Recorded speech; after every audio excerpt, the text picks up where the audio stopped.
Įsivaizduok objektą. Jis mažesnis už dulkelę. Jis neturi variklių, jis neturi laidų, jis neturi programinės įrangos. Ir vis dėlto jis gamina energiją.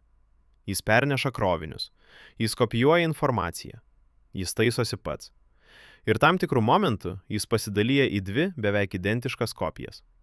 Tai nėra ateities nanotechnologija. Tai gyva ląstelė. Ir visa tai vyksta tavo kūne. Dabar pat. Antras. Molekulės. Gyvybės mastelis. Prieš kalbėdami apie ląstelės dalis ir jų funkcijas, trumpam sulėtinkime tempą. Užuot iškart nėrę į sudėtingus mechanizmus, pradėkime nuo paprasto klausimo. Iš ko visa tai sudaryta? Mažiausi gyvybės statybiniai blokai nėra sraigteliai ar detalės. Tai molekulės. Molekulė nėra kietas rutuliukas. Tai atomų sistema, kuri nuolat juda. Ji lankstasi. Ji keičia formą. Šis judėjimas nėra triukšmas. Tai būtina sąlyga veikimui. Tačiau prieš gilindamiesi į pačias molekulės, verta pradėti nuo to, kas pirmiausia sukuria tvarką. Nuo ribos. Įsivaizduok namą. Kad ir koks sudėtingas būtų jo vidus, pirmiausia jis turi sienas. Sienas atskiria vidų nuo išorės. Jos saugo. Jos leidžia reguliuoti, kas gali patekti į vidų. Ląstelėje šį vaidmenį atlieka membrana. Ji nėra kieta siena. Ji labiau primena lankstų, gyvą apvalkalą. Membraną sudarančios molekulės turi paprastą, bet svarbią savybę. Viena jų dalis mėgsta vandenį, kita jo vengia. Dėl šios savybės jos savaime susirenka į sluoksnį. Taip atsiranda riba tarp dviejų aplinkų. Tai nėra suprojektuota konstrukcija. Tai fizinė pasekmė. Ir būtent nuo šios ribos prasideda visa ląstelės architektūra. Kitame skyriuje sustosime ties jie detaliau. Molekulių ribos. Membrana kaip funkcinė siena. Kai tik atsiranda vidus, atsiranda ir klausimas apie ribas. Kad molekulių sąveikos virstų tvarkingų veikimu, reikia aiškios ribos tarp vidaus ir išorės. Šią ribą ląstelėje sukuria membrana. Tačiau biologijoje riba beveik niekada nėra pasyvi. Ląstelės membrana nėra tik atskyrimo linija. Ji yra aktyvi sistema. Ji atskiria, ji reguliuoja ir ji perduoda informaciją. Atranka. Ką įleisti, o ko ne. Jei ląstelė turi vidų, ji turi nuspręsti, kas gali į jį patekti. Pats paprasčiausias atrankos lygmuo yra membranos sandara. Ji sudaryta iš vadinamojo fosfolipidų dvisluoksnio. Tai du molekulių sluoksniai. Vienos jų dalis draugauja su vandeniu, kitos vandens vengia. Dėl to membrana nėra vienodai pralaidi viskam. Mažos neutralios molekulės, pavyzdžiui, deguonis ar anglies dioksidas, gali prasiskverbti gana lengvai. Tačiau jonams ir didesniems polinėms molekulėms ši siena tampa rimta kliūtimi.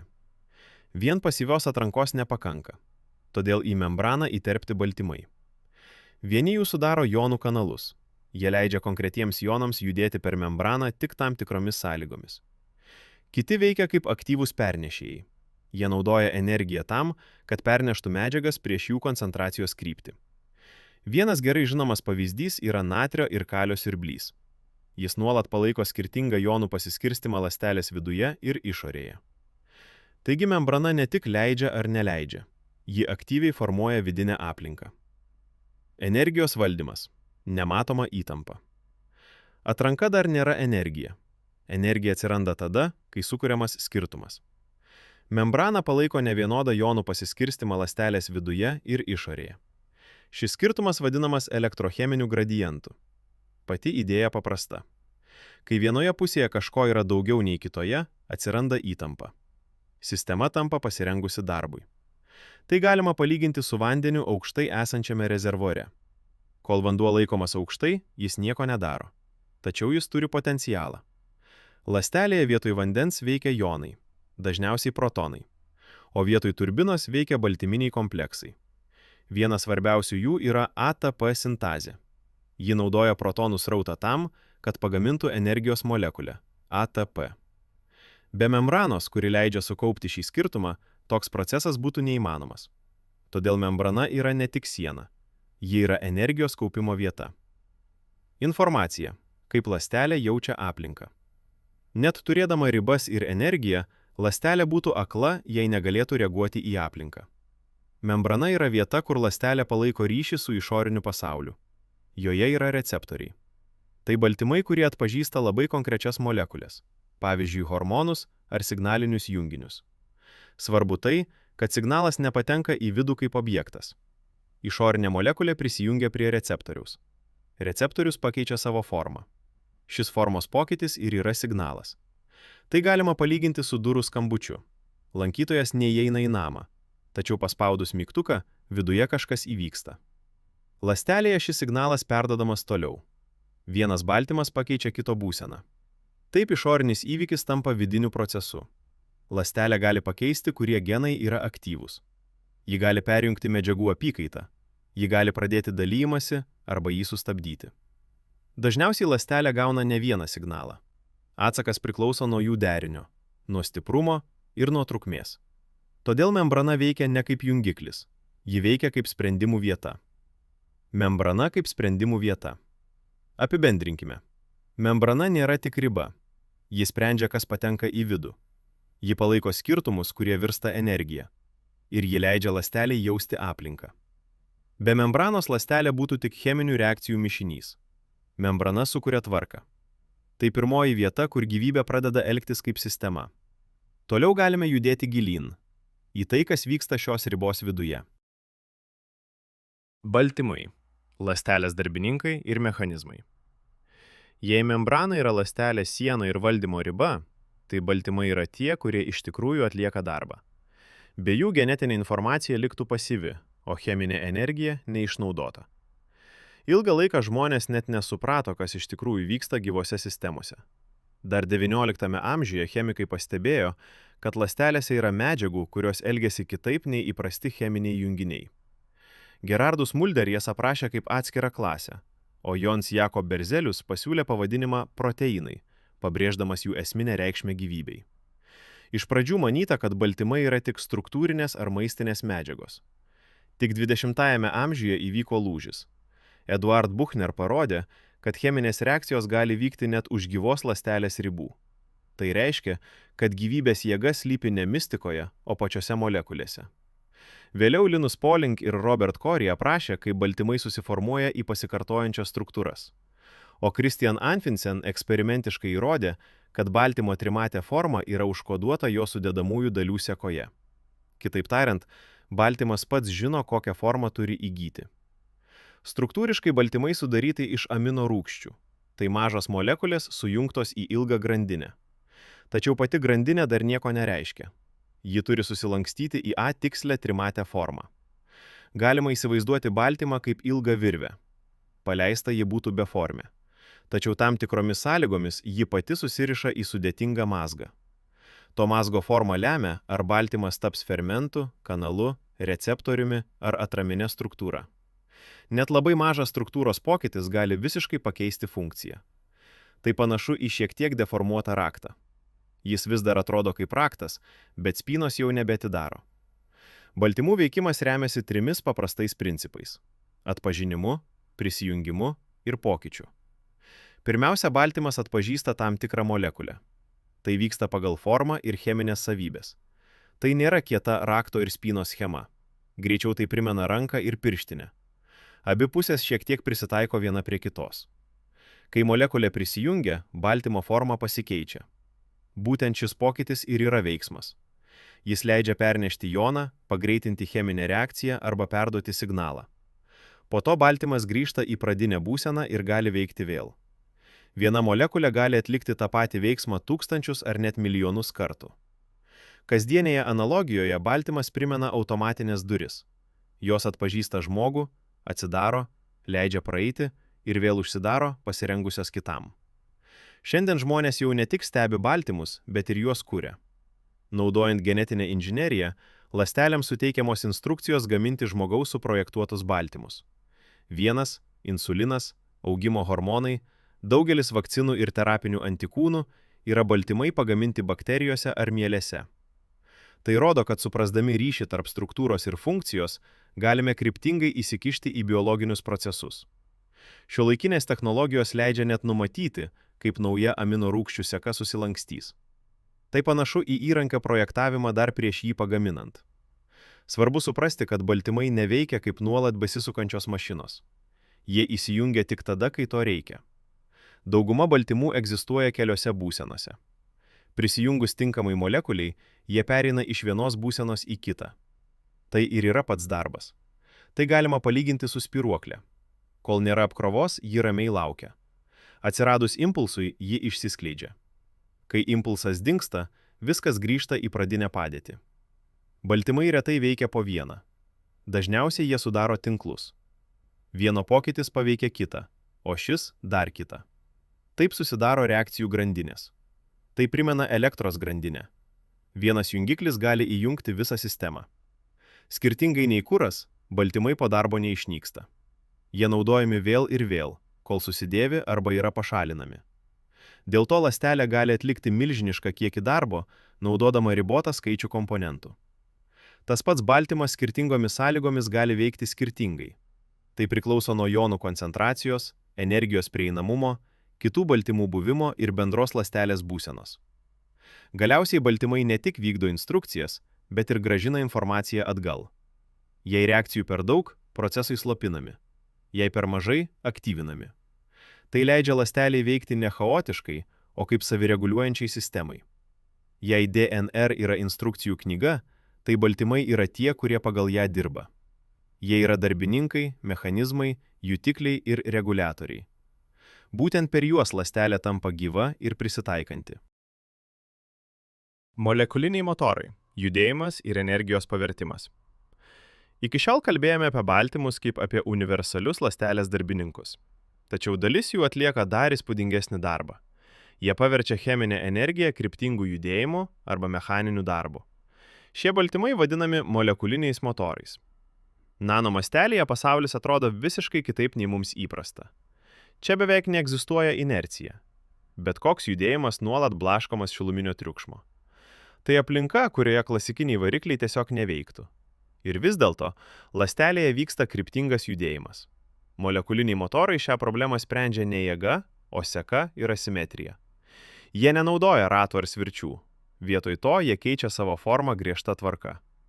Ši tvarka leidžia judėti viena kryptimi net tada, kai aplinka atrodo chaotiška. Vienas geriausiai ištirtų pavyzdžių yra kinezinas. Tai baltymas judantis mikrotubulėmis ląstelės viduje. Ląstelės vidus nėra tuščia erdvė. Tai tanki ir klampi terpė.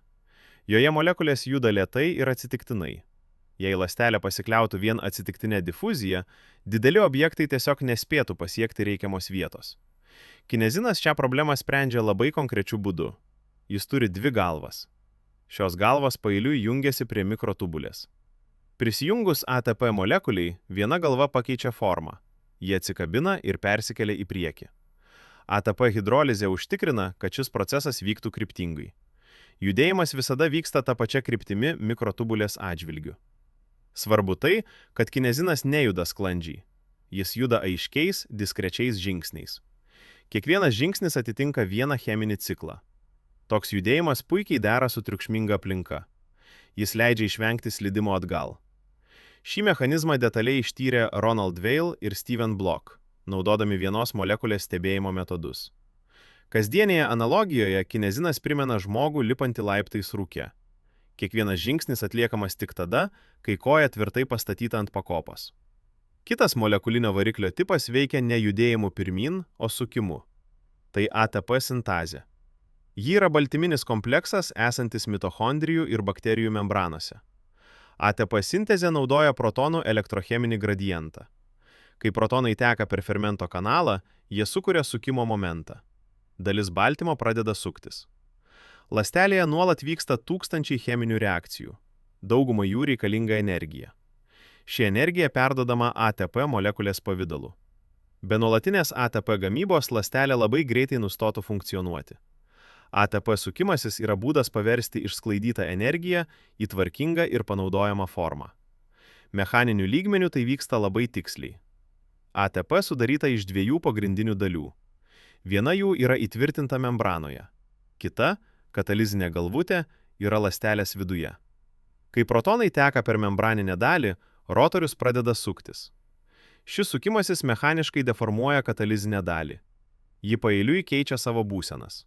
Kiekviena būsena leidžia prisijungti ADP, tada fosfatą ir galiausiai sujungti juos į ATP molekulę. Sukimasis čia nėra šalutinis efektas. Jis yra tiesioginė cheminės sintezės priežastis. Tai galima palyginti su rankiniu presu. Pats rankenos sukimas dar nėra tikslas, tačiau be jo nebūtų jokio galutinio produkto. Šio mechanizmo rotacinę prigimtį įrodė Paul Boyer ir John Walker. Už tai jiems 1997 metais buvo skirta Nobelio premija. Kasdienėje analogijoje ATP sintezė primena elektrinę turbiną. Tekantis vanduo suka veleną. Mechaninis judesys tiesiogiai virsta naudinga energijos forma. Molekuliniai motorai yra ypatingi tuo, kad jie veikia itin triukšmingoje aplinkoje. Kiekvienas jų judesys yra susietas su cheminiu ciklu. Judėjimas yra kryptingas, bet kartu grįžtamas. Klaidos nėra fatališkos. Sistema toleruoja netobulumą. Tai nėra idealūs mechanizmai. Tai evoliuciškai pakankami sprendimai. Jie veikia patikimai milijardus ciklų. Molekuliniai motorai parodo labai svarbią tiesą. Gyvybė neapeina fizikos dėsnius. Ji juos išnaudoja iki kraštutinumo. Tikslas be ketinimo, kam reikalingas visas šis miestas? Iki šiol kalbėjome apie ląstelę tarsi apie sudėtingą pastatą. Turime sienas, turime durininkus, turime darbininkus, varikliukus ir energijos šaltinius. Natūraliai kyla klausimas, kam visa tai? Svarbu iš karto pasakyti vieną dalyką. Biologijoje žodis tikslas nereiškia sąmoningo plano ar ketinimo. Ląstelė nieko nenori, ji nieko neplanuoja. Tačiau ląstelė yra sistema, kurios struktūra ir procesai veda prie labai aiškių rezultatų. Šiuos rezultatus ir vadiname tikslais. Pirmasis ir svarbiausias dalykas yra vidinės aplinkos palaikymas. Be membranos, kuri atskiria vidų nuo išorės, bet kokia cheminė tvarka būtų akimirksniu sunaikinta aplinkos svyravimu.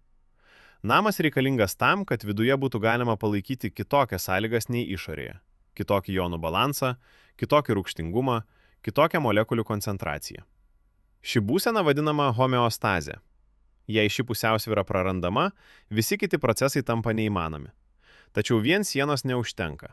Jei viskas būtų arba visiškai uždaryta, arba visiškai atvira, sistema neveiktų. Todėl reikalinga selektyvi kontrolė. Membranoje veikiantis kanalai, siurbliai ir receptoriai veikia kaip durininkai. Jų užduotis nėra įleisti kuo daugiau. Jų užduotis – įleisti tai, kas tinkamu metu reikalinga. Tai leidžia ląsteliai ne tik gintis, bet ir bendrauti su aplinka, priimti signalus, maisto medžiagas, informaciją. Be šios kontrolės ląstelė būtų arba izoliuota, arba užtvindyta chaotiškais srautais. Toliau atsiranda darbininkai. Baltymai paverčia struktūrą veiksmu. Jie realizuoja cheminės galimybės konkrečiais darbais. Skaido, jungia, perneša, reguliuoja. Jei ląstelė būtų tik namas su durimis, bet be darbininkų, ji būtų tuščia. Baltymai leidžia sistemai reaguoti, prisitaikyti ir palaikyti savo būseną. Visam tam reikalinga energija. Natūrali fizikos kryptis yra pusiausvyra. Viskas linkia išsilyginti ir sustoti. Ląstelės veikimas yra priešingas procesas. Energijos šaltiniai ir molekuliniai motorai leidžia palaikyti tvarkingą būseną toli nuo pusiausvyros. Energija naudojama ne prabangai. Ji naudojama palaikymui, remontui, nuolatiniam perstatymui. Taigi, sienos, durininkai, darbininkai ir energijos šaltiniai nėra atsitiktiniai elementai. Jie reikalingi tam, kad sistema galėtų išlikti savimi kintančioje aplinkoje. Ląstelės tikslas nėra gyventi ar kažką pasiekti. Jos tikslas yra nenustoti būti procesu. Procesu, kuris palaiko save, reaguoja ir esant galimybei pasikartoja. Tačiau čia iškyla kitas neišvengiamas klausimas. Net geriausiai veikianti sistema yra laikina. Baltymai suyra, struktūros dėvisi, energijos srautai nutrūksta. Jei viskas apsiribotų vien tik savęs palaikymu, kiekviena ląstelė būtų aklavietė. Kad procesas galėtų išlikti laike, neužtenka vien veikti. Reikia perduoti sąlygas, pagal kurias visa ši sistema gali būti atkurta iš naujo.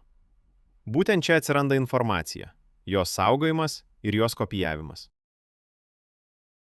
Informacija ir pasikartojimas. Kodėl sistema dauginasi? Ilgą laiką buvo patogu manyti, kad jei sistema veikia, ji tiesiog yra. Kad pakanka sienų, darbininkų ir energijos ir gyvybė tarsi savaime tęsiasi. Tačiau šis įspūdis yra apgaulingas. Kai pažvelgiame giliau, matome, kad veikimas ir tęstinumas yra skirtingi dalykai. Norint suprasti, kodėl ląstelė dauginasi, verta nepradėti nuo dalymosi. Verta nuosekliai sumažinti mastelį ir paklausti, Kas tiksliai turi išlikti, kad visa ši tvarka galėtų pasikartoti? Nuo veikimo prie tęstinumo. Net ir idealiai veikianti ląstelė yra laikina. Baltymai susidėvi, struktūros patiria pažeidimus, energijos rautai nutrūksta. Fizika stumia sistemą link pusiausvyros, link būsenos, kurioje niekas nebevyksta. Todėl atsiranda esminė skirtis. Funkcionuoti dar nereiškia tęstis. Jei procesas nori išlikti ne tik akimirką, bet ir laike, jis turi rasti būdą, kaip būti atkartotas. Kodėl neįmanoma kopijuoti visko ir kaip brėžiniai iš tikrųjų išsaugomi? Prieš tęsiant svarbu patikslinti vieną sąvoką. Kalbėdami apie DNR informaciją, dažnai sakome, kad ji yra skaitoma. Žodis patogus, bet jis gali klaidinti, jei suprantamas pažodžiui. Biologijoje nėra jokio skaitytojo. Niekas nežiūri į raideles, niekas jų nesupranta ir neinterpretuoja. Vadinamasis skaitimas yra tik fizinių ir cheminių sąveikų seka. Procesas vyksta taip. Molekulės nuolat juda ir susiduria. Jei dviejų molekulių forma ir elektriniai krūviai dera, tarp jų trumpam susidaro ryšys. Jei nedera, ryšys nesusidaro ir kontaktas nutrūksta. Šis procesas vyksta milijardus kartų per sekundę. Iš daugybės atsitiktinių bandymų išlieka tik stabiliausi deriniai. Būtent šis stabilumo filtravimas per fizikos dėsnius sukuria tai, ką patogumo dėliai vadiname skaitimu. Toliau ši sąvoka bus vartojama būtent tokia, techninė prasme. Iš pirmo žvilgsnio gali atrodyti, kad tęstinumas reikštų visos struktūros kopijavimą – sienų, variklių, darbininkų. Tačiau biologija to nedaro. Ne todėl, kad būtų tingi, o todėl, kad toks būdas būtų neefektyvus ir trapus. Tad kyla natūralus klausimas. Jei nėra architekto su popieriumi ir pieštuku, kaip išsaugomi brėžiniai? Atsakymas paprastas ir kartu netikėtas. Brėžiniai nėra vaizdas ar planas. Jie yra procedūra, taisyklių rinkinys, užrašytas molekulinė seka. Ląstelė nefiksuoja, kaip atrodo galutinis pastatas. Ji saugo, kaip jį pagaminti. Tai panašu ne į techninį brėžinį, o į receptų knygą. Nurodoma ne galutinė nuotrauka, o veiksmai ir ingredientai. Šis saugojimas vyksta keliais lygmenimis. Diskretūs simboliai. Informacija užrašyta labai ribotų raidžių rinkiniu. Vos 4 chemiškai skirtingais statybiniais blokais. DNR atveju tai 4 bazės. Svarbu tai, kad šios raidės nėra apytikslės ar testinės. Nėra tarpinių variantų. Molekulė arba yra tam tikra bazė, arba nėra. Būtent toks diskretumas leidžia sistemai išvengti dviprasmybių. Dar svarbiau, kiekviena raidė turi griežtai apibrėžtą porą. Su ja ji gali jungtis. Dėl šio cheminio komplementarumo kopijavimas vyksta neinterpretuojant, o automatiškai atpažįstant. Prie vienos bazės fiziškai tinka tik viena kita. Tai galima palyginti ne su spalvų atspalviais, o su jungtimis elektros kištukuose. Netinkamas kištukas tiesiog neįsistato. Dėl šios savybės informacija gali būti ne tik saugoma, bet ir tiksliai kopijuojama daugybę kartų, neįvedant subjektyvaus sprendimo ar korekcijos. Sekos tvarka prasmę kuria ne pačios atskiros raidės, o jų eiliškumas. Viena raidė biologijoje beveik nieko nereiškia. Ji tampa prasminga tik tada, kai yra įjungta į seką.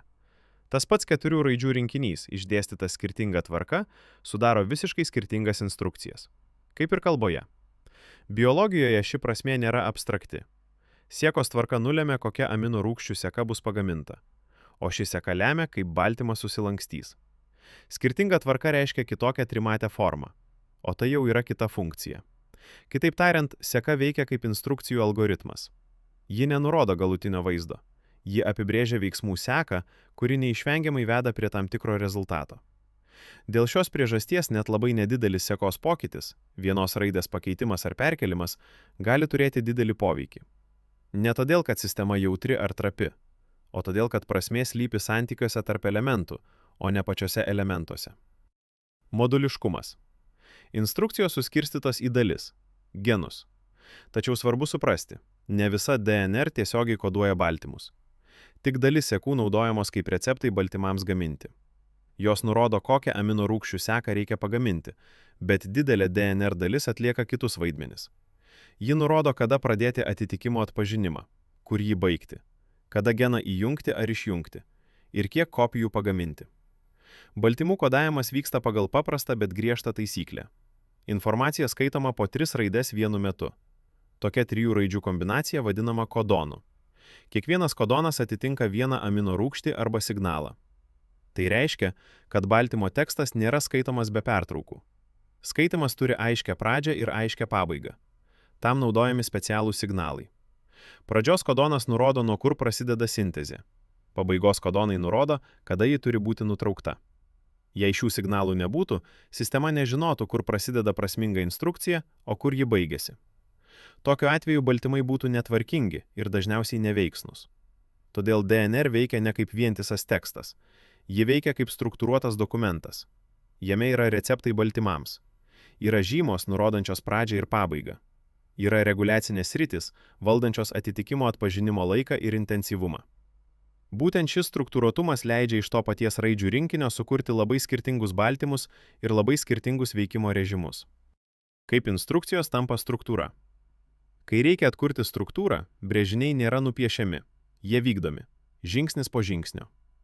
Pirmiausia, DNR informacija perrašoma į tarpinę formą – RNR. Šis žingsnis vadinamas transkripcija. Jis svarbus dėl vienos priežasties. Archyvas turi būti atskirtas nuo kasdienio darbo. DNR pati niekur nekeliauja. Ji nenaudojama tiesiogiai gamyboje. Vietoj to prie DNR prisijungia konkretūs baltyminiai kompleksai. Jų veikimas nėra mistiškas ir nėra išmanus. Jis griežtai fizikinis ir cheminis. Šie kompleksai nėra vienas baltymas. Tai baltymų rinkiniai. Kelių dalių sistema. Pagrindinis veikėjas yra fermentas, kurio užduotis – jungti RNR statybinius blokus į grandinę. Tačiau vienas jis neveiktų. Prie jo prisideda kiti baltymai, kurie padeda atpažinti tinkamą pradžios vietą DNR sekoje, stabilizuoja prisijungimą, trumpam atskiria DNR grandines, užtikrina, kad procesas vyktų viena kryptimi. Visa tai veikia ne todėl, kad kompleksas žino, ką daro, o todėl, kad jo forma tiksliai atitinka užduotį. Prisijungus prie DNR, spiralė lokaliai išvyniojama. Tik 14 simbolių atkarpoje. Tai leidžia vienai grandiniai tapti šablonu. Kita grandinė tuo metu lieka nuošalyje. Toliau veikia paprastas, bet labai patikimas principas. Prie atvirų DNR raidžių gali prisijungti tik chemiškai suderinami RNR statybiniai blokai. Jei DNR sekoje yra viena bazė, tik jai tinkama pora gali trumpam prisikabinti. Jei prisijungimas teisingas, fermentas sujungia naują bloką su augančia RNR grandine. Jei netinka, ryšys nestabilus ir nutrūksta. Klaidingi bandymai patys savaime atmetami. Po kiekvieno sėkmingo sujungimo kompleksas pasislenka per vieną žingsnį. Ir procesas kartojasi. Taip, žingsnis po žingsnio, be jokio plano ar vaizdo, susidaro RNR molekulė. Jos seka yra tiesioginė DNR šablono pasekmė. Šį procesą galima palyginti su mechaniniu presu ir šablonu. Forma nulemia, kas gali būti pagaminta, o rezultatas neišvengiamai atitinka pradinę struktūrą. Tai nėra kopijavimas pieštuku. Tai naujos molekulės statyba pagal jau esantį cheminį šabloną. Toliau darbinė kopija nunešama į vietą, kur vyksta gamyba. Tuomet prasideda atitikimo atpažinimo procesas. Molekuliniai kompleksai juda RNR seka tarsi per tekstą. Po 3 simbolius vienu metu.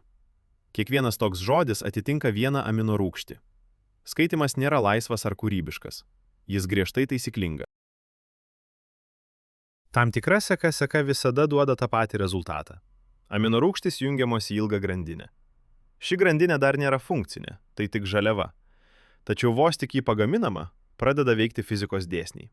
Cheminės sąveikos priverčia grandinę susilankstyti į konkrečią trimatę formą. Čia nėra jokio rankinio surinkimo. Baltymas pats randa savo formą, nes būtent tokia forma yra energetiškai palankiausia. Jei seka teisinga, struktūra susidaro savaime. Kai visi reikalingi baltymai pagaminti, prasideda sąveikos. Vieni įsiterpia į membraną, kiti jungiasi į kompleksus. Dar kiti veikia kaip fermentai ar signalų perdavėjai. Iš atskirų dalių palaipsniui atsistato visa funkcinė sistema. Taigi ląstelė neatkuria struktūros piešdama planą, ji vykdo instrukcijas. O galutinė forma atsiranda kaip neišvengiama fizinių ir cheminių procesų pasekmė. Todėl biologinė sistema gali būti lanksti. Nereikia perpiešti kiekvienos detalės. Pakanka turėti taisyklės, pagal kurias detalės susirenka pačios. Ir dar kartą. Iš pirmo žvilgsnio gali atrodyti, kad tęstinumas reiškia visos struktūros kopijavimą. Tačiau tai būtų neefektyvu ir praktiškai neįmanoma. Ląstelė pasirenka kitą kelią. Ji nekopijuoja formos. Ji išsaugo instrukcijas, pagal kurias forma gali būti atkurta. Ne miestas perkeliamas plyta po plytos, o išsaugomi jo brėžiniai. DNR – bibliotekos ir archyvo principas. Šioje vietoje galima aiškiai atskirti dvi skirtingas erdves ląstelėje – archyvą ir darbo vietą. Tik svarbu iš karto pasakyti, ląstelė neturi kambarių su sienomis ir užrašais ant durų. Šios erdvės atsiranda ne iš planavimo. Jos atsiranda iš fizinių ribų, molekulių savybių ir judėjimo taisyklių. Archyvas – tai vieta, kur laikoma DNR. Eukariotų ląstelėse ši vieta yra branduolys. Jis atskirtas membrana. Ši membrana veikia kaip filtras. Ji nepraleidžia bet ko bet kada. DNR lieka apsaugota nuo atsitiktinių cheminių reakcijų. Tai nesprendimas, tai pasekmė. Ten, kur ribos griežtesnės ir judėjimas lėtesnis, informacija išlieka stabilesnė. Darbo vieta atsiranda ten, kur gamyba fiziškai įmanoma ir efektyvi. Baltymai gaminami ant ribosomų. Ribosomas galima laikyti ląstelės gamybinėmis staklėmis. Ribosoma nėra vienas baltymas. Tai sudėtingas darinys. Jį sudaro ribosominė RNR ir baltymai. Šis derinys leidžia ribosomai atlikti labai konkrečią užduotį. Pagal RNR instrukciją sujungti amino rūgštis į baltymų grandinę. Svarbu tai, kad ribosoma pati nepriima sprendimų ir nežino, ką gamina. Ji veikia kaip mechaninis įrenginys. RNR grandinė per ją slenka. O kiekviename žingsnyje, remiantis cheminiu suderinamumu, prijungiama kita amino rūgštis. Jei suderinamumo nėra, sujungimas neįvyksta. Ribosomos yra išsidėsčiusios už branduolio ribų, citoplazmoje, arba prisitvirtinusios prie tam tikrų membranų. Jų vieta nėra atsitiktinė. Jos ten, kur patogu tiekti žaliavas, lengva pašalinti pagamintą produktą, pakanka energijos procesui palaikyti. Taigi ribosoma yra vieta, kur darbinės instrukcijos virsta fiziniu objektu. Ji jungia informacijos pasaulį su materialia struktūra. Darbas vyksta ten, kur lengvai prieinamos žaliavos, pakanka energijos, yra vietos molekulėms judėti ir sąveikauti. Ląstelė nežino, kur yra darbo vieta. Ji susidaro savaime. Molekulės juda. O ten, kur jų susikerta daugiausia ir kur sąlygos palankiausios, formuojasi veiklos centrai. Ribosomos, fermentai ir kitos darbinės molekulės telkiasi ten, kur jų funkcija efektyviausia. Taigi skirtumas tarp archyvo ir darbo vietos nėra pavadinimuose. Jis slypi judėjimo greityje, koncentracijose, ribose. Archyvas – lėta apsaugota erdvė. Darbo vieta – greita, triukšminga ir nuolat kintanti aplinka, kurioje informacija paverčiama veiksmais. DNR priklauso archyvui. DNR nėra skirta kasdieniam naudojimui. Ji laikoma tarsi seife. Stabilioje, apsaugotoje aplinkoje, kur informacija saugoma ilgą laiką. Ši informacija beveik niekada nėra tiesiogiai naudojama gamyboje. Ji nėra nešiojama, vartoma ar dėvima. Kai ląsteliai reikia pagaminti konkretų baltymą, ji neatsineša viso archyvo į cechą. Vietoj to iš archyvo padaroma tiksli darbinė kopija – RNR. Ji apima tik tą instrukcijos dalį, kurios reikia dabar. RNR galima palyginti su brėžiniais ant darbo stalo. Jie skirti naudoti, dauginti, koreguoti kiekius. Ir jei reikia, paprasčiausiai išmesti. Jei brėžiniai susidėvi ar sunaikinami, archyvas lieka nepaliestas. Būtent toks atskirimas leidžia sistemai būti ir patikimai, ir lankščiai. Archyvas saugo ilgalaikę informaciją, o darbinės kopijos leidžia greitai reaguoti į poreikius. Informacija archyve saugoma sekos pavidalu. Kaip raidės sudaro sakinius, taip 4 nukleotidai sudaro instrukcijas. Svarbi ne medžiagos forma. Svarbi elementų tvarka. DNR patikimumą lemia 2 principai. Pirma. Jos cheminė struktūra yra santykinai stabili, tinkama ilgalaikiam saugojimui. Antra. Informacija yra dubliuota. DNR molekulę sudaro 2 tarpusavyje susijusios grandinės. Jos nėra atsitiktinės kopijos. Kiekviena jų yra komplementari kitai. Tai reiškia labai konkretų dalyką. Kiekvienai raidei vienoje grandinėje fiziškai tinka tik viena konkreti raidė kitoje. Šis suderinamumas kyla iš molekulių formos ir elektrinių krūvių, ne iš susitarimo, ne iš taisyklės, o iš chemijos. Dėl šios priežasties viena grandinė automatiškai apibrėžia, kokia turi būti kita. Jei viena pusė pažeidžiama, likusi grandinė vis dar išlaiko visą reikalingą seką. Ji tampa šablonu, pagal kurį trūkstama informacija gali būti atstatyta. Svarbu tai, kad atstatymas nėra taisymas iš atminties. Niekas neprisimena, kas ten buvo. Vietoj to veikia tas pats fizinis principas. Prie atvirų vietų gali prisijungti tik chemiškai tinkami blokai. Netinkami variantai nesudaro stabilių ryšių ir savaime atmetami. Tokiu būdu dubliavimas DNR molekulėje veikia kaip integruota atsarginė kopija. Ne atskiras failas, ne papildomas įrašas, o pati struktūra. Tai labai skiriasi nuo daugumos žmogaus sukurtų sistemų, kur atsarginės kopijos kuriamos papildomai. Biologijoje atsarginė kopija yra ne funkcija, ji yra pati architektūra. Tai galima palyginti su archyvu, kuriame kiekvienas dokumentas laikomas su atsarginė kopija, o pats seifas yra atskirtas nuo triukšmingos kasdienės veiklos. Kopijavimas ir neišvengiamos klaidos. Kaip sistema tikrina ir taiso.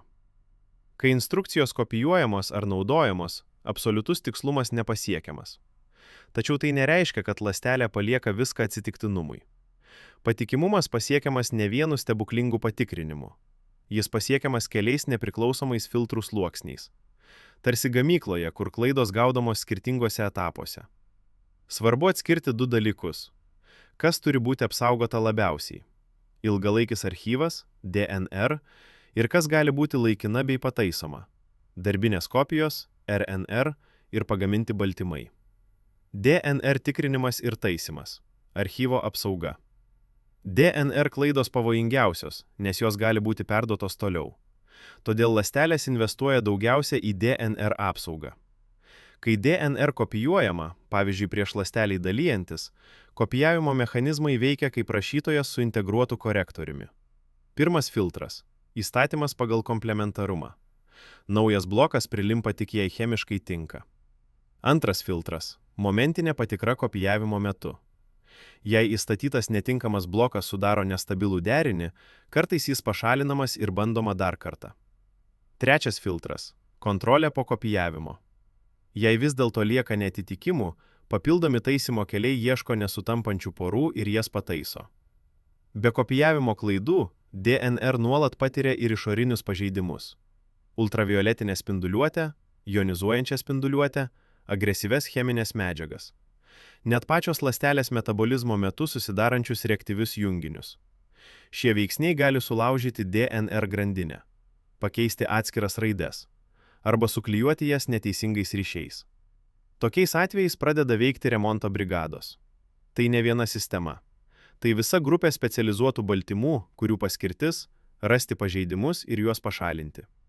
Pirmasis žingsnis – pažeidimo atpažinimas. Kai kurios DNR vietos turi labai griežtą struktūrą. Todėl bet koks nukrypimas iš karto išsiskiria. Tam tikri baltymai slenka DNR paviršiumi ir fiziškai užčiuopia struktūrinius defektus. Jie nieko neanalizuoja. Jie tiesiog stabiliai prisijungia ten, kur forma nebėra normali. Aptikus pažeidimą, suaktyvinamas vietinis remonto procesas. Pažeista vieta pažymima. Netinkamas fragmentas iškerpamas. Svarbu tai, kad niekada nekerpama abi grandinės vienu metu. Sveika grandinė lieka kaip šablonas. Toliau veikia tas pats principas. Prie atviros vietos gali prisijungti tik chemiškai tinkami blokai.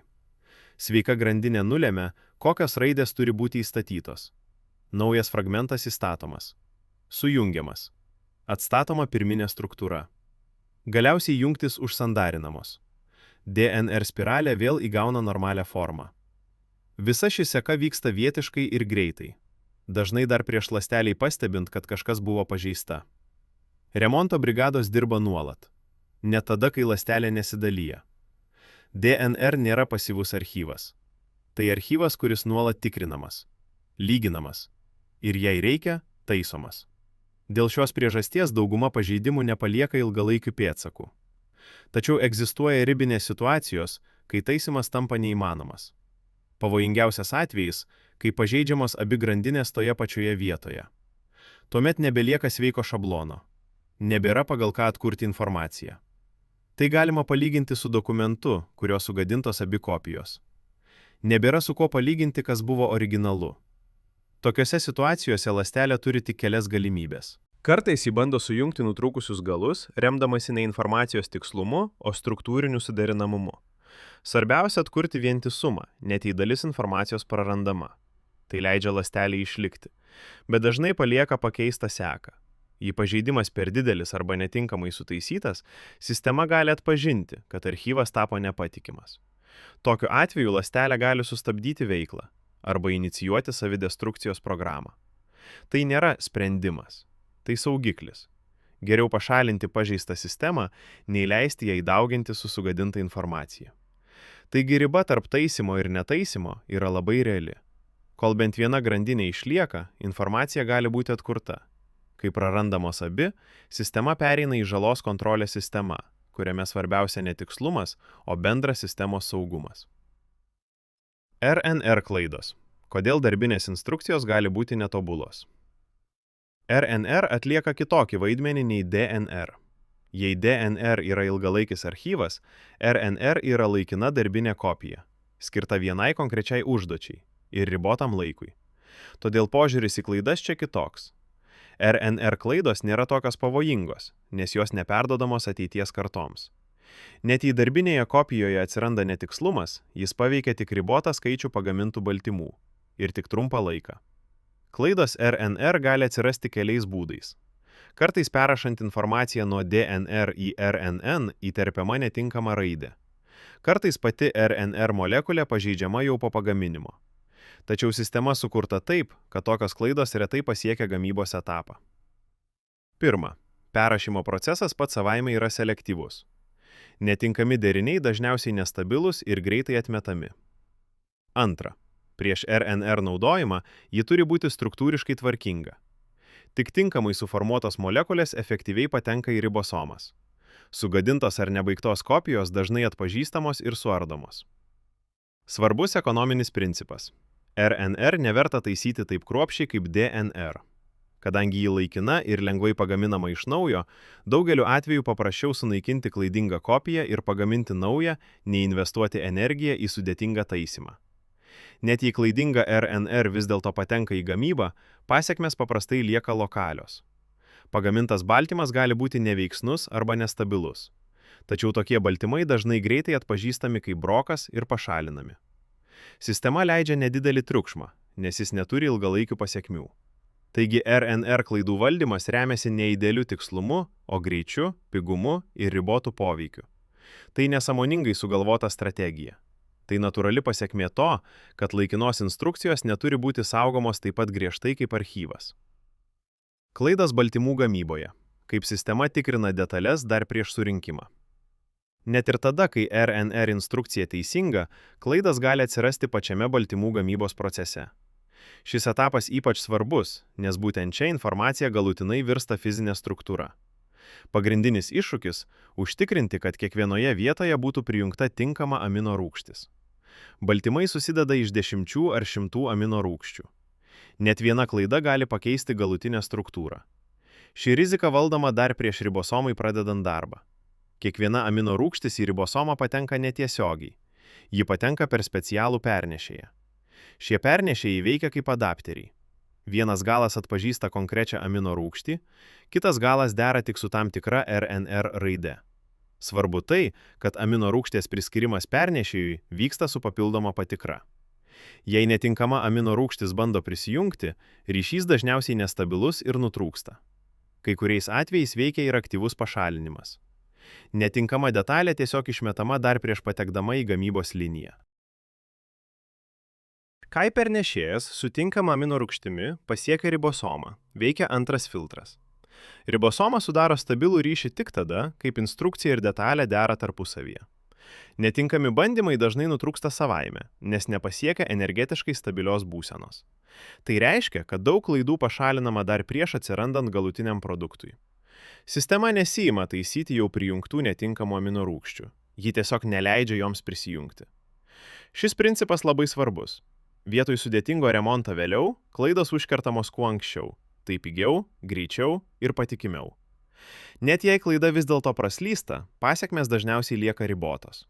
Netinkamai surinktas baltymas dažnai nesugeba teisingai susilankstyti ir patenka į kitą kontrolės sluoksnį. Po gamybos – broko šalinimas ir paskutinė kontrolės linija. Net ir praėję visus ankstesnius filtrus, baltymai dar nėra automatiškai laikomi tinkamais. Po gamybos jie turi įgyti tikslę trimatę formą, nes būtent forma lemia funkciją. Šis procesas vadinamas susilankstymu. Susilankstymas nevyksta pagal instrukcijų eilutę, jis vyksta pagal fizikos dėsnius. Baltymo grandinė spontaniškai ieško energetiškai stabiliausios būsenos. Tačiau dėl sudėtingumo ir aplinkos sąlygų, kai kurie baltymai nesusilanksta teisingai. Tokie baltymai nėra neutralūs, jie gali neveikti, gali užimti vietą ir trukdyti kitiems procesams. Gali pradėti lipti tarpusavyje, sudarydami kenksmingus darinius. Todėl ląstelė turi paskutinę kontrolės liniją. Ji veikia jau po gamybos. Specialūs baltymai stebi aplinką ir atpažįsta struktūras, kurios netitinka normalaus susilankstymo. Atpažinimas vėlgi nėra sprendimas, tai formos ir stabilumo netitikimas. Aptikus broką galimi du keliai. Kartais bandoma padėti baltymui persitvarkyti, suteikiant jam daugiau galimybių pasiekti stabilią formą. Jei tai nepavyksta, baltymas pažymimas kaip netinkamas ir nukreipiamas sunaikinimui. Sunaikinimas nėra chaotiškas. Baltymas išardomas į atskiras dalis, kurios gali būti panaudotos iš naujo. Taip ląstelė ne tik apsisaugo nuo broko, bet ir susigrąžina medžiagas. Šis etapas uždaro klaidų kontrolės grandinę. Jei klaida praslydo per archyvą, per darbinę kopiją ir per gamybos liniją, ji vis tiek gali būti sulaikyta dar prieš tapdama rimta problema. Tai leidžia sistemai veikti patikimai net triukšmingoje, netobuloje aplinkoje. Kodėl viena ląstelė negali būti amžina? Iš pirmo žvilgsnio gali atrodyti, kad jei sistema turi klaidų taisymą, broko šalinimą ir energijos šaltinį, ji galėtų veikti neribotą laiką. Tačiau tai prieštarauja pačiai fiziniai realybei, kurioje egzistuoja ląstelė. Kiekvienas ląstelės procesas vyksta triukšmingoje aplinkoje. Molekulės nuolat juda, susiduria, atsiskiria ir vėl jungiasi. Net idealiai veikiančios struktūros laikui bėgant dėvisi. Baltymai praranda stabilumą, membranos persitvarko, o cheminiai gradientai reikalauja nuolatinio palaikymo. Energija leidžia atitolinti šį irimą, bet jos negali panaikinti. Kiekvienas taisymas, kiekvienas pakartotinis surinkimas kainuoja energiją ir pats sukuria papildomą triukšmą. Ilgainiui smulkus netikslumai kaupiasi, o jų visiškai pašalinti neįmanoma. Be to, ląstelės struktūra nėra statiška. Ji egzistuoja tik tol, kol nuolat vyksta procesai, palaikantis jos formą. Kai procesų intensyvumas mažėja arba sutrinka jų tarpusavio pusiausvyrą, sistema ima prarasti vientisumą. Tai nėra staigus žlugimas, o lėtas funkcinio vientisumo silpnėjimas. Todėl vienos ląstelės gyvenimas yra ribotas ne dėl programuotos mirties, o dėl neišvengiamos fizikos. Net geriausiai apsaugota ir taisoma sistema negali be galo priešintis entropijai. Iš šios ribos kyla esminė pasekmė. Jei sistema nori išlikti laike, ji negali apsiriboti savęs taisymu. Ji turi perduoti savo architektūrą toliau, kol dar veikia pakankamai gerai. Būtent čia atsiranda ne mirtis kaip pabaiga, o dalymasis kaip tęstinumo sąlyga. Ląstelės dalymasis – mechaninis procesas be sprendėjo. Ląstelės dalymasis dažnai aprašomas kaip aktyvus veiksmas, tarsi ląstelė nuspręstų, kad atėjo laikas daugintis. Tačiau realybėje tai yra griežtai mechaninis ir etapais vykstantis procesas, kylantis iš fizinių ir cheminių sąlygų. Procesas prasideda ne nuo dalymosi, o nuo paruošimo. Kol ląstelė veikia, ji auga. Didėja tūris, kaupiasi baltymai, lipidai, ribosomos, energijos atsargos. Tam tikrų momentų pasiekiama būsena, kai vienoje erdvėje šių komponentų tampa per daug. Didėja vidinis chaosas, ilgėja molekulių keliai, o procesai ima trukdyti vieni kitiems. Tai nėra suvokta riba, o fizinė slenkstinė būsena. Pirmasis būtinas dalymosi etapas yra informacijos dubliavimas – DNR replikacija. Šis procesas neprasideda nuo visos molekulės išardymo vienu metu. Jis vyksta vietiškai, žingsnis po žingsnio, tam tikrose DNR vietose. Procesas prasideda nuo to, kad dviguba DNR spiralė lokaliai atveriama. Tai įvyksta todėl, kad tarp dviejų grandinių esantys ryšiai nėra tvirti kovalentiniai ryšiai. Jie pakankamai silpni, kad būtų laikinai atskiriami. Specializuoti baltymai prisijungia prie DNR ir, naudodami energiją, praskleidžia spiralę, sukurdami trumpą atvirą atkarpą. Atsivėrus grandinėms, kiekviena jų tampa šablonu. Prie atvirų raidžių iš aplinkos gali prisijungti tik chemiškai suderinami blokai. Šis prisijungimas nėra pasirinkimas. Netinkami variantai tiesiog nesudaro stabilių ryšių ir atkrenta. Taip nauja grandinė auga greta senosios, sekdama jos tvarką. Svarbu tai, kad nauja grandinė neatsiranda iš karto visa. Ji sintetinama palaipsniui, fragmentais, kurie vėliau sujungiami į vientisą struktūrą. Tuo pat metu atvira DNR sritis juda pirmyn, o už jo spiralę vėl užsidaro, atkurdamas stabilų dvigubos spiralės pavidalą. Tokiu būdu DNR replikacija primena ne kopijavimą nuo pradžios iki pabaigos, o judantį darbo frontą. Vienoje vietoje spiralė atveriama, kitoje jau vėl uždaroma. Šis procesas leidžia tiksliai ir efektyviai nukopijuoti labai ilgą molekulę. Rezultatas – 2 DNR molekulės, kurių kiekviena sudaryta iš vienos senos ir vienos naujai sintetintos grandinės. Abi kopijos kurį laiką egzistuoja toje pačioje ląstelėje, kol vėlesniuose dalymosi etapuose yra fiziškai atskiriamos. Tuo pačiu metu pradeda persitvarkyti ir vidinė struktūra. Šis persitvarkymas nėra bendras sustabdymas, o selektyvus procesų perjungimas. Pirmiausia, laikinai slopinami procesai susiję su intensyvia kasdienė veikla. Aktyvi baltymų gamyba, ilgalaikiai metaboliniai ciklai, struktūrų plėtimas. Tai leidžia sumažinti vidinį triukšmą ir energijos vartojimą tuo metu, kai sistema turi atlikti sudėtingą reorganizaciją. Tuo pat metu suaktyvinamos kitos baltymų sistemos, kurių funkcija yra ne gamyba, o tvarkymas ir išdėstymas. Tai baltymų kompleksai, kurie prisijungia prie DNR, membranų ir vidinių struktūrų, keisdami jų padėtį ir sąveikas. Jie veikia kaip laikinos atramos ir krypties suteikėjai, užtikrinantis, kad vidinės dalys nebūtų pasiskiršiusios atsitiktinai. Šis perjungimas nevyksta per centrinį valdymą. Jį lemia baltymų koncentracijos pokyčiai, cheminiai signalai ir struktūriniai ryšiai. Kai tam tikrų molekulių koncentracija pasiekia slenkstį, jų sąveikos tampa stabilesnės, o kitos silpnėja. Taip vieni procesai savaime nuslopsta, o kiti įsijungia. Svarbu tai, kad įjungimas ir išjungimas čia nėra jungiklio paspaudimas. Tai pusiausvyros poslinkis. Sąlygos palaipsniui keičiasi taip, kad vienas veikimo režimas tampa mažiau tikėtinas, o kitas labiau. Rezultatas – ląstelė pereina iš kasdienio veikimo režimo į perorganizavimo režimą, kuriame prioritetas teikiamas ne efektyviam darbui, o tvarkingam vidaus perskirstimui. Tai sumažina trukdžius ir paruošia vidų fiziniam padalijimui. Toliau vyksta fizinis atskyrimas. 2 DNR kopijos nenutolsta savaime. Jų atskyrimas yra aktyvus mechaninis procesas, paremtas konkrečiamis struktūromis ir jėgomis. Po to, kai DNR nukopijuojama, abi kopijos lieka laikinai susietos toje pačioje erdvėje. Kad jos būtų patikimai atskirtos, ląstelėje pradeda formuotis baltyminės struktūros, kurios prisijungia prie DNR ir suteikia jai kryptį bei mechaninę atramą. Šios struktūros sudaro ilgus, kryptingus baltyminių gijų tinklus, kurie veikia kaip vidiniai bėgiai. Prie jų prisijungę DNR kompleksai palaipsniui yra stumiami arba traukiami į priešingas ląstelės puses. Čia nėra pasirinkimo. Judėjimo kryptį nulemia baltymų išsidėstymas ir jų augimo kryptis.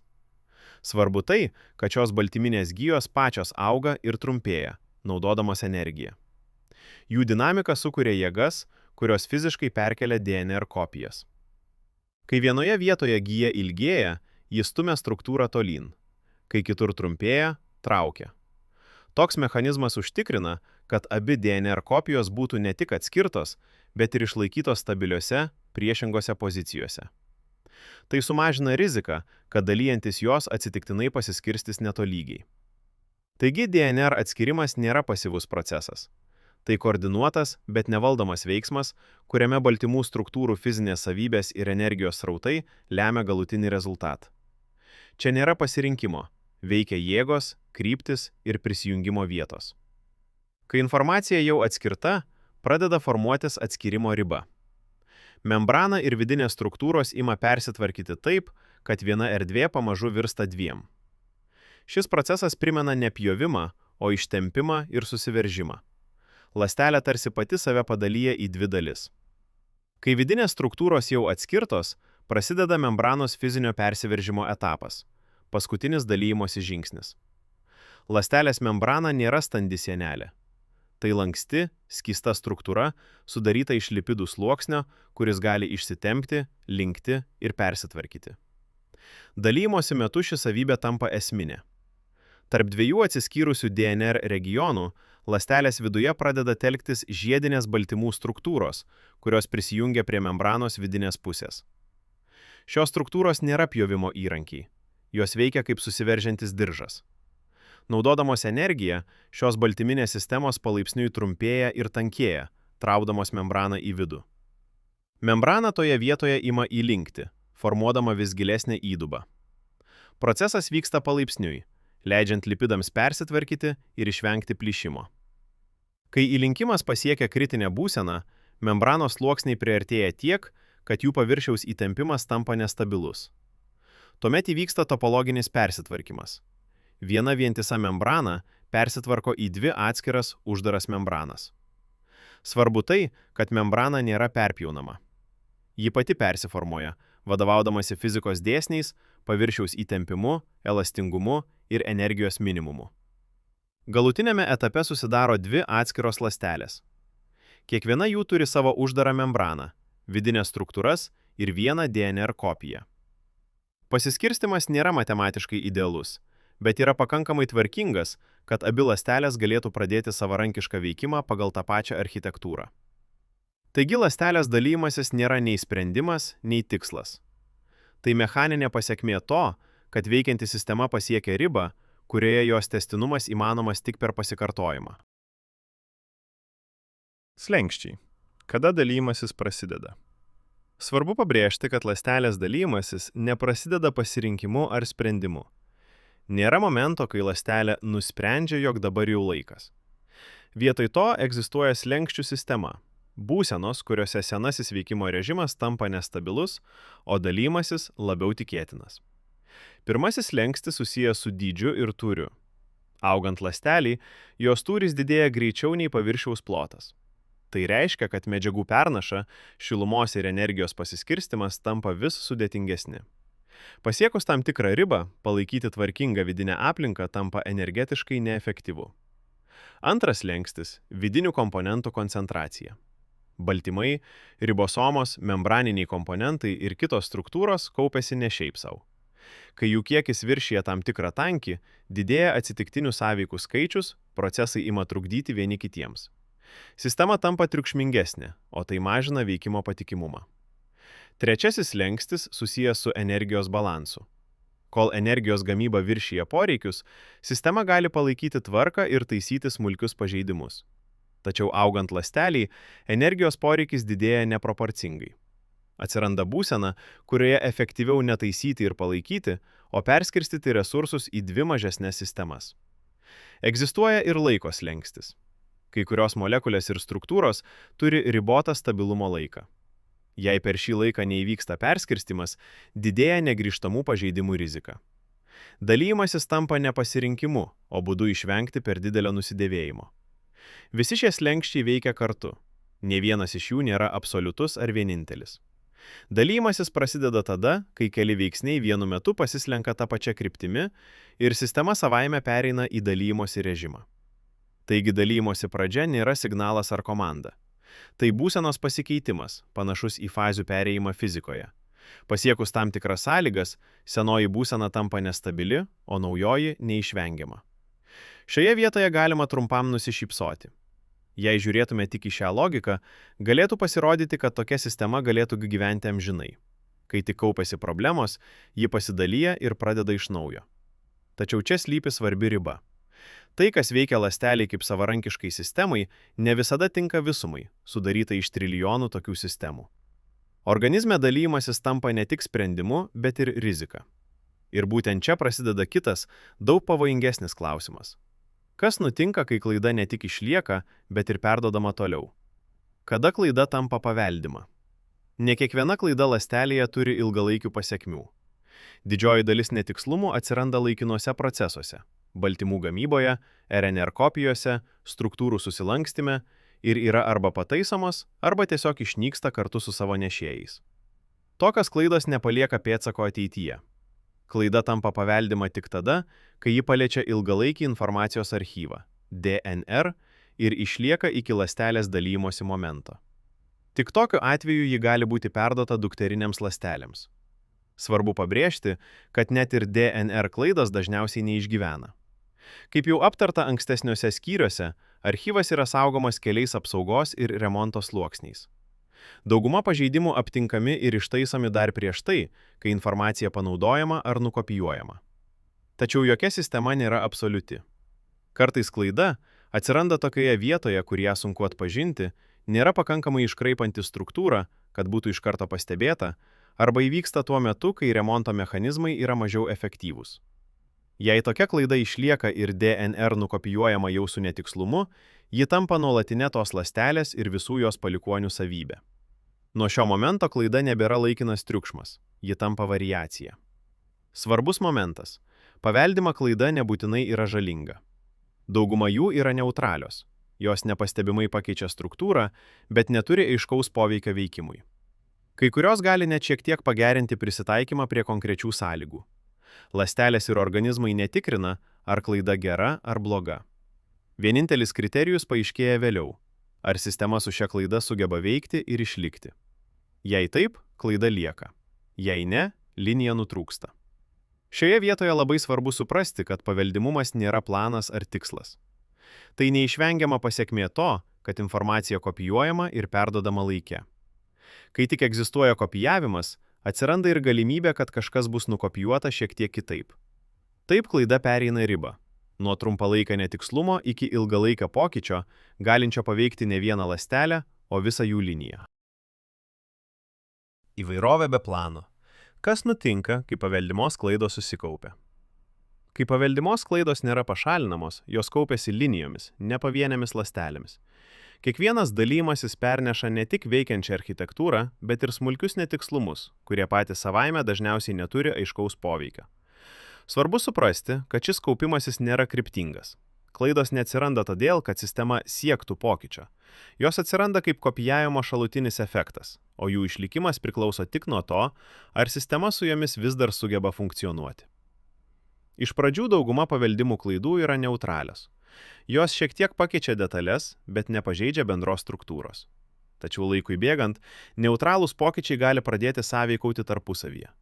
Tai, kas atskirai neturėjo reikšmės, kartu gali pakeisti sistemos savybės.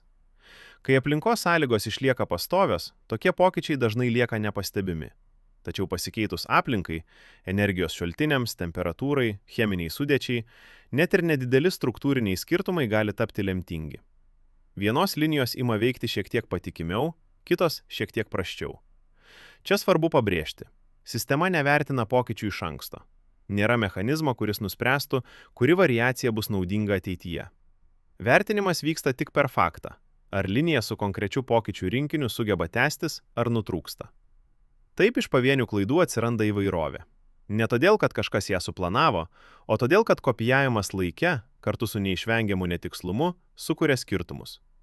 Aplinka tuomet veikia kaip filtras, leidžiantis kai kurioms variacijoms išlikti ilgiau. Svarbiausia tai, kad šiame procese nėra jokio galutinio tikslo. Įvairovė nėra judėjimas į geresnę būseną. Tai tik pasekmė to, kad sistema egzistuoja, kopijuoja save ir kinta triukšmingoje realybėje. Būtent todėl gyvybė atrodo nepaprastai įvairi ir kartu stebėtinai nuosekli. Įvairovė kyla be plano, bet ją riboja fizika, chemija ir veikimo galimybės. Ląstelės mirtis. Kada sistema pasitraukia pati. Iki šiol kalbėjome apie tai, kaip sistema išlieka, kopijuojasi ir kinta. Tačiau tam, kad visa ši logika veiktų ilgą laiką, reikalingas ir priešingas procesas – sąmoningas pasitraukimas. Ląstelės mirtis čia nėra gedimas. Tai integruota sistemos dalis. Svarbu iš karto paneigti intuityvią klaidą. Ląstelė nenusprendžia mirti. Nėra momento, kai ji apsvarsto situaciją. Kaip ir visur šiame pasakojime, veikia ne sprendimas, o slenksčiai ir būsenos. Pirmasis kelias į mirtį atsiranda tada, kai pažeidimai tampa per dideli. Jei DNR archyvas sugadinamas taip, kad nebelieka patikimo šablono atstatymui, sistema atsiduria pavojingoje būsenoje. Tokia ląstelė gali tapti nebevaldoma, dalyti su klaidinga informacija, griauti aplinkinės struktūras. Tokiu atveju įsijungia tai, ką galima vadinti vidiniais kontrolės mechanizmais, nors iš tikrųjų tai nėra atskira sistema su jungikliu. Tai baltymų ir signalinių grandinių tinklas, kuris nuolat stebi tam tikrus būsenos rodiklius – DNR vientisumą, energijos balansą, struktūrų stabilumą. Šie mechanizmai neveikia principu viskas gerai, pasvirasis brūkšnys, viskas blogai. Jie reaguoja į palaipsnius pokyčius. Kai pažeidimų daugėja, kai taisymo bandymai kartojasi, bet nebegrąžina stabilios būsenos, baltymų sąveikų pusiausvyra ima slinkti.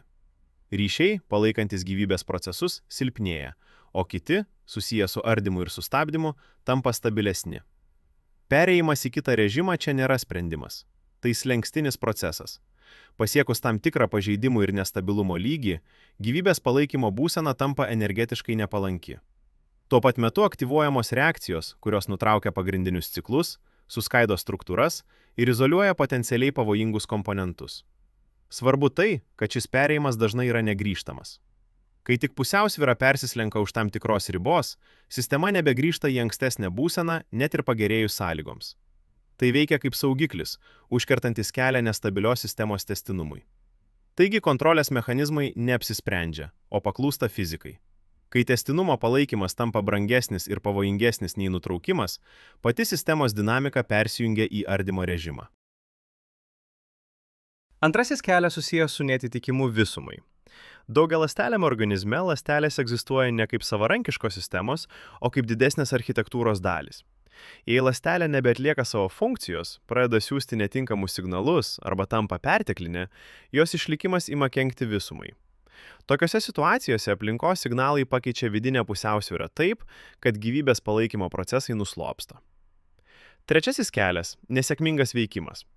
Jei energijos balansas tampa neigiamas, jei pagrindiniai procesai nebegali būti palaikomi net minimaliu lygiu, sistema nebeturi stabilios būsenos, kurioje galėtų egzistuoti. Mirtis čia nėra aktyvus veiksmas, tai tiesiog negalėjimas išlaikyti struktūros. Svarbu tai, kad šie keliai nėra chaotiški. Ląstelės mirtis dažnai vyksta tvarkingai. Struktūros išardomos, komponentai perdirbami, aplinkinė sistema apsaugoma nuo žalingų pasekmių. Tai ne griūtis, o kontroliuotas išėjimas. Čia atsiranda tiesioginis ryšys su ankstesniu skyriumi. Įvairovė be plano veikia tik tada, kai neveikiančios linijos nutrūksta. Jei kiekviena klaida būtų išsaugoma bet kokia kaina, sistema greitai paskęstų triukšme. Mirtis tampa kita tos pačios logikos pusė – filtrų, kuris leidžia išlikti ne viskam, o tik tam, kas sugeba veikti. Todėl ląstelės mirtis nėra gyvybės priešingybė. Ji yra būtina sąlyga, leidžianti gyvybei išlikti tvarkingai, prisitaikyti ir tęstis laike. Ląstelė ir Boeing. Sudėtingumas be piloto. Įsivaizduokime Boeing lėktuvą ore. Tūkstančiai detalių, sudėtingos sistemos, nuolatiniai koregavimai, energijos srautai, atsarginiai mechanizmai. Žvelgiant iš šalies, natūraliai kyla mintis – turi būti pilotas. Kažkas, kas stebi, sprendžia ir valdo. Tačiau dabar įsivaizduokime, kad piloto nėra. Vietoj jo tūkstančiai automatinių sistemų, kiekviena reaguojanti tik į savo rodiklius – slėgį, greitį, kampą, temperatūrą.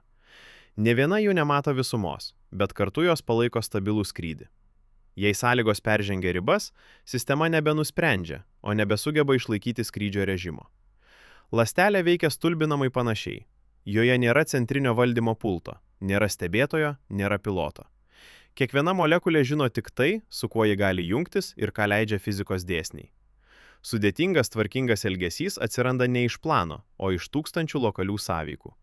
Kaip ir Boeing, ląstelė atrodo sukurta tikslui. Tačiau šis įspūdis kyla todėl, kad mes matome tik sėkmingus pavyzdžius. Mes nematome milijardų nesėkmingų bandymų, nutrūkusių linijų ir struktūrų, kurios niekada netapo stabilios. Išliko tik tos architektūros, kurios galėjo skristi pakankamai ilgai. Svarbiausia pamoka čia nėra apie biologiją, jie apie mūsų intuiciją. Žmogaus protas linkia sudėtingumą sieti su ketinimu, o tvarką su planu. Tačiau ląstelė rodo kitokią galimybę. Tvarka gali būti pasekmė, o ne tikslas.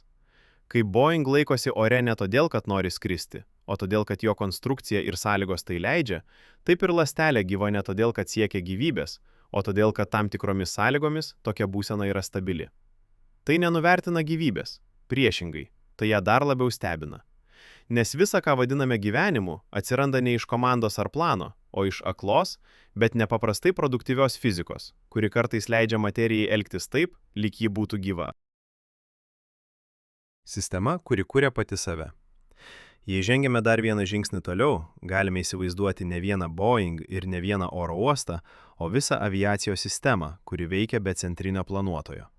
Sistemą, kurioje lėktuvai, maršrutai ir oro uostai nebuvo suprojektuoti iš anksto, o atsirado reaguojant į srautus. Įsivaizduokime, keleivių judėjimas sukuria paklausą.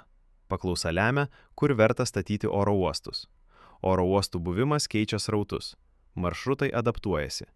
Lėktuvų tipai kinta pagal atstumus, apkrovas ir sąlygas. Visa sistema auga, persitvarko ir optimizuojasi, nors niekur nėra centrinio architekto, kuris matytų visą paveikslą. Tokioje sistemoje atsirastų ir nesėkmių. Kai kurie oro uostai būtų apleisti, kai kurie lėktuvų modeliai pasirodytų neefektyvūs, kai kurios kryptys išnyktų. Tačiau mes, žvelgdami iš dabarties, matytume tik tai, kas išliko ir veikia, ir mums tai atrodytų kaip gerai apgalvotas tinklas. Gyvybė Žemėje veikia labai panašiai. Ląstelės, organizmai, ekosistemos nėra atskiros mašinos. Jos yra vienos save kuriančios sistemos dalys. Struktūros atsiranda todėl, kad tam tikromis sąlygomis jos leidžia srautams, energijos, medžiagos, informacijos tekėti stabiliau nei kitos. Niekas nekūrė galutinio projekto. Sistema pati, per daugybę bandymų ir nutrūkusių linijų, atrado formas, kurios galėjo palaikyti save. Tai, ką mes vadiname dizainu, yra ilgos atrankos pasekmė, o ne pradinė idėja. Šioje perspektyvoje klausimas pasislenka. Jis tampa ne kas sukūrė ląstelę, o kodėl materija tam tikromis sąlygomis apskritai linkusi organizuotis į sistemas, kurios gali save palaikyti, dauginti ir keisti. Tai klausimas apie pačius pagrindus. Apie tai, kas slypi po chemiją, po biologiją ir net po klasikinių fizikos aprašymų. Šiuolaikinė fizika, ypač kvantinė, šioje vietoje susiduria su savo ribomis.